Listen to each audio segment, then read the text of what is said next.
अस्सलाम वालेकुम व्यूअर्स, कैसे हैं आप? उम्मीद है आप खैरियत से होंगे। आज बड़ा ही बेहतरीन एक टॉपिक है आइडियलिज़म। आपने सुना होगा, अफलातून के बारे में तो ज़रूर सुना होगा और इसके उस्ताद सुकरात के बारे में भी सुना होगा। तो ये इन लोगों ने ज़िंदगी गुजारने का तरीका और ज़िंदगी के बारे में एक फ़लसफ़ा पेश किया। इस फ़िलासफ़ी के बारे में हमने पढ़ना है, देखना है कि ये आइडियलिज़म क्या है, ज़िंदगी कैसे गुजारने को कहता है, एजुकेशन कैसी होनी चाहिए, ज़िंदगी का जो मेन मकसद है वो क्या है, क्या ये जो दुनिया है इसकी जो मटीरियल लाइफ है क्या ये हकीकी है या कोई और दुनिया है वो हकीकी है। तो इस खूबसूरत बहस को हम स्टार्ट करने लगे हैं सबसे पहले इसकी डेफिनेशन से। इसकी डेफिनेशन आइडियलिज़म ये सुकरात ने शुरू की और उसका जो माउथ पीस है जिसको अफलातून कहते हैं, ये सुकरात का स्टूडेंट था। तो उसने जो सुकरात की फ़िलासफ़ी है जो बाद में अफलातून के साथ ही अटैच होगी, इसको प्लेटोनिक फ़िलासफ़ी भी कहते हैं, यानी अफलातून की फ़िलासफ़ी, वो बुनियादी तौर पर सुकरात से इंस्पायर्ड था। उसने बताया कि जो आइडियाज़ हैं, जो हमारा माइंड है, वो दुनिया की हकीकत है। बाकी सारी चीज़ें ख़त्म होने वाली हैं और बाकी जो चीज़ें हैं वो एक टाइम आएगा कि वो फना हो जाएंगी। सिर्फ अगर रहेंगी तो अच्छा दिमाग, अच्छी सोचें और आपकी जो थॉट्स हैं वो कंटिन्यू रहेंगी। अब और कौन कौन से लोग थे इसके साथ आइडियलिज़म के अंदर जो है ना वो जो शामिल थे, वो प्लेटो के अलावा बर्कले था, कांट था, ये वो लोग थे जिन्होंने इस फ़िलासफ़ी को बड़ा प्रमोट किया। वो कहते हैं कि भी सोल, आपका माइंड, आपका इनर, ये सुपीरियर है, बाकी सारी चीज़ें जो है ना वो सेकेंडरी हैं, बाकी सारी चीज़ों की इतना वैल्यू नहीं है। मतलब ये स्पिरिचुअल लाइफ को ज़्यादा इंपॉर्टेंस देते हैं as compare to other people, other philosopher जो नेचर या मैटर को ज़्यादा तरजीह देते हैं। अब वो कहते हैं कि फ़र्ज़ कर लें कि जो माइंड है वो, अगर आपने मैटर के बारे में कोई डिस्कशन करनी है तो सबसे पहले आपने माइंड का काम करना है। आपकी सोल से पता चलेगा कि ये मैटर है, इसके क्या काम हैं। तो मैटर के लिए भी आपको सोचना पड़ता है, इसलिए उनमें जो हकीकी चीज़ है वो सोल है। दिमाग को और आपकी सोल को परमानेंट तस्वर करते हैं। वो कहते हैं यही परमानेंट हैं, यही हकीकी हैं, बाकी चीज़ें ख़त्म होने वाली हैं। तो वो इसकी बहस करते हुए कहते हैं कि जी आपका जो जिस्म है, आपकी बाकी जो चीज़ें हैं वो सारी ख़त्म हो जाएंगी, लेकिन आपकी जो सोच है वो ख़त्म नहीं होगी। अब कैसे सोच ख़त्म नहीं होगी? वो किताबों में सीना ब सीना वो जो इटर्नल किस्म की चीज़ है वो चलती रहेगी और वो हमेशा चलती रहेगी। तो आपकी थिंकिंग, आपका थॉट्स, आपका फ़लसफ़ा, आपके आइडियाज़ वो कंटिन्यू, वो नहीं मरेंगे। अच्छा, ये जो लोग हैं ये आफ्टर लाइफ के ऊपर भी बिलीव करते हैं। ये कहते हैं कि सिर्फ ये जो मादी दुनिया है ये सारा कुछ नहीं है, बल्कि एक और दुनिया भी है जहां पर हमने जाके फेस करना है। वहां पर हमारी सच्चाई, हमारी फर्सनासी, हमारी ट्रांसपेरेंसी, ये सारी चीज़ें काम आएंगी। तो ये इटर्नल लाइफ को भी मानते हैं। इनका अगर समझा जाए तो ये यूनिवर्स ऑफ माइंड के ऊपर इनका इंक्लाइंड है, यानी ये माइंड के को समझते हैं कि यही यूनिवर्स है। बाकी सारी चीज़ें जो है ना वो इसकी सपोर्टिव हैं। बाकी सारे जो मैटर है, जो फ़ज़ा है, जो ज़मीन है, जो यूनिवर्स है, वो सारी जो है वो माइंड के ताबे है। तो ये इनकी थिंकिंग थी। अब हमने ये बहस कर ली कि जो सोल है, जो आपकी माइंड है, आपकी जो थॉट्स हैं वो इटर्नल है।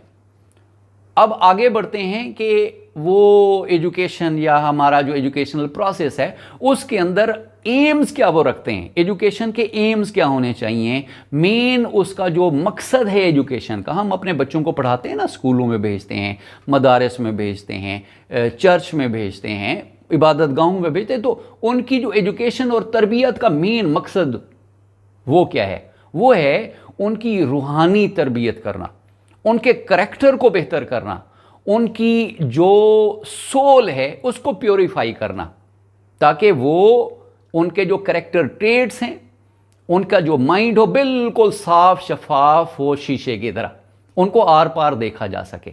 बाकी उनके अंदर जो करेक्टर्स हैं उसमें वो कल्चर्ड होने चाहिए, उनकी मॉरल वैल्यूज़ बहुत अच्छी होनी चाहिए, उनकी जो डिटर्मिनेशन है वो एक जो भी काम करें एक मुसम्मम इरादे के साथ करें। तो इस किस्म का वो आइडियल मैन बनाना चाहते हैं, वो ये वाले आइडियलिस्ट हैं कि जो उनका स्टूडेंट है या जो इंसान जिसकी एजुकेशन की जा रही है वो बिल्कुल हर हवाले से आइडियल किस्म का हो, उसका माइंड, उसकी बॉडी वो हर तरह से प्रिपेयर हो। अब किताबें कौन सी पढ़ाएंगे जी?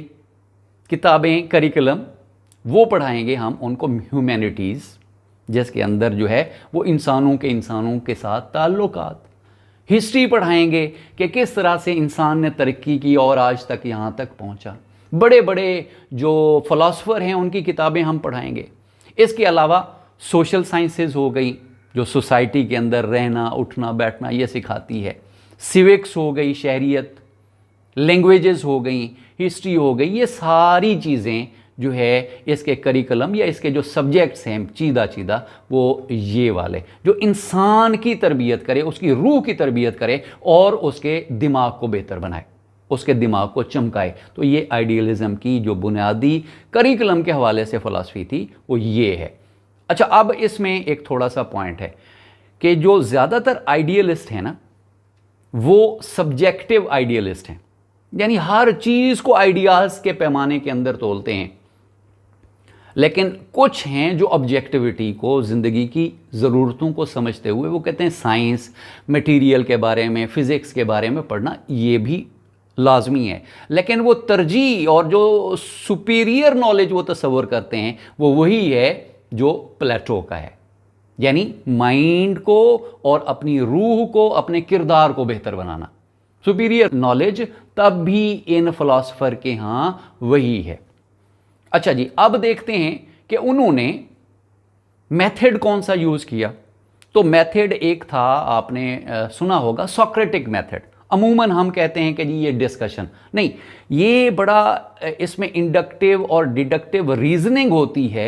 एक पॉइंट से दूसरा पॉइंट निकलता है और चलते चलते चलते किसी कंक्लूजन तक पहुंचने की कोशिश की जाती है। ये एक लंबी लॉजिकल बहस मुबाहिसे का नाम है जिसके ज़रिए हम पहुंचते हैं एंड पॉइंट तक।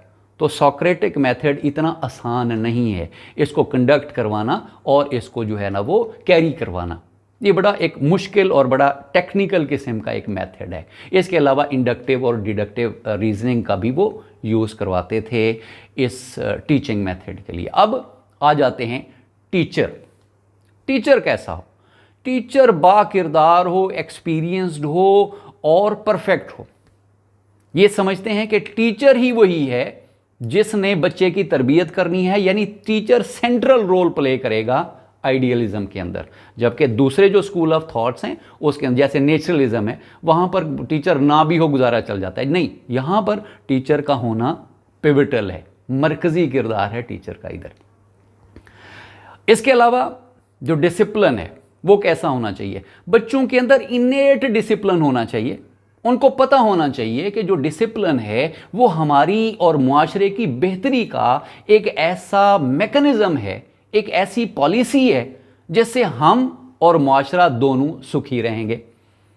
यानी दोनों के इंटरेक्शन से हम एक बेहतरीन खूबसूरत वेलफेयर सोसाइटी क्रिएट कर सकेंगे। वो जो आइडियलिस्ट हैं वो इस किस्म के डिसिप्लिन को तरजीह देते हैं। वो कहते हैं ये वाला डिसिप्लिन होना चाहिए, ना कि वो डंडे वाला या कतारें जो है ना वो बनाने वाला। नहीं नहीं नहीं, वो इसके मुखालिफ है।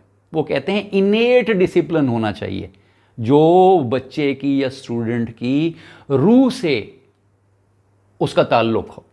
अच्छा, जो प्रोसेस ऑफ मोटिवेशन है, इंट्रिंसिक मोटिवेशन पे आइडियलिस्ट वो कहते हैं इंट्रिंसिक मोटिवेशन होनी चाहिए लोगों को, या जो आपका स्टूडेंट है उनको रिवार्ड पनिशमेंट उससे ताल्लुक नहीं होना चाहिए। उनको अंदर से पता, वो सेल्फ मोटिवेटेड हूँ। ह्यूमनिस्टिक थ्योरी के ऊपर वो बिलीव करते हैं आइडियलिस्ट कि इंसान है अंदर से मोटिवेट होगा तो ये मीनिंगफुल लर्निंग की तरफ जाएगा। इसको पढ़ने में, अपनी डेवलपमेंट में, अपनी स्किल डेवलपमेंट के अंदर मज़ा आएगा। तो ये इंट्रिंसिक मोटिवेशन के कायल है। अब आते हैं इसके मेरिट्स और डीमेरिट्स क्या हैं, यानी आइडियलिज्म को इन जनरल हम देखें तो इसके मेरिट्स क्या हैं। किरदार साजी में इसका बड़ा अहम किरदार है, रूहानी तरबियत के अंदर इसका अहम किरदार है, इंसान की जो मुकम्मल एक तरबियत है, उसका जो करैक्टर है वो आइडियलिज्म बना देता है। यानी ये एक ऐसी फ़िलॉसफी है जो एक अच्छा और भरपूर किस्म का इंसान पैदा करने में कामयाब है। लेकिन इसका एक और नेगेटिव या डीमेरिट इसको हम कह सकते हैं, वो क्या है? वो ये है कि इंसान ने अपनी मुआश रोज़ी रोटी वो करनी है, ये प्रैक्टिकल स्किल, मटेरियल, फिज़िक्स इसको इतना ज़्यादा तरजीह नहीं देते। ये नए ट्रेंड्स की तरफ जो है ना वो इतना ज़्यादा तरजीह नहीं देते। साइंस और इससे रिलेटेड जो उलूम हैं उनको कोई इतना ज़्यादा अहमियत नहीं देते। इसकी वजह से अगर आइडियलिज़म को हम इम्प्लीमेंट करें तो लोगों का जो गुज़र बसर है, जो उनका मुआश है, जो उनकी जो मुख्तलिफ स्किल्स हैं वो हम कैसे करवाएंगे? तो ये इसके डीमेरिट्स के अंदर शामिल है। उम्मीद है इन सारी बहस के बाद आपको आइडियलिज़म के बारे में, इसके ओवरऑल जनरल फ़िलासफ़ी के बारे में और जो एजुकेशनल इम्प्लीकेशंस हैं आइडियलिज़म की, उसके बारे में आपको कम्प्रीहेंसिव पता चला होगा। आपको मालूम हुआ होगा कि ये फ़िलासफ़ी असल में है क्या और इसके बाकी जो हमारी एजुकेशन के ऊपर क्या असरात इसने मुरतब किए, कहाँ पर अब ये जो आइडियलिज़म है वो प्रिवेल करती है। तो इस सारी खूबसूरत बातचीत के साथ आपकी मोहब्बतों का बहुत शुक्रिया। अगर चैनल पे नए हैं तो आप इसको लाजमी सब्सक्राइब कीजिएगा, और अगर आप पुराने साथी हैं, मेरे फैमिली मेंबर हैं, तो आप मेरी वीडियो को ज़्यादा से ज़्यादा शेयर करेंगे। और आपके टाइम का वंस अगेन बहुत बहुत शुक्रिया।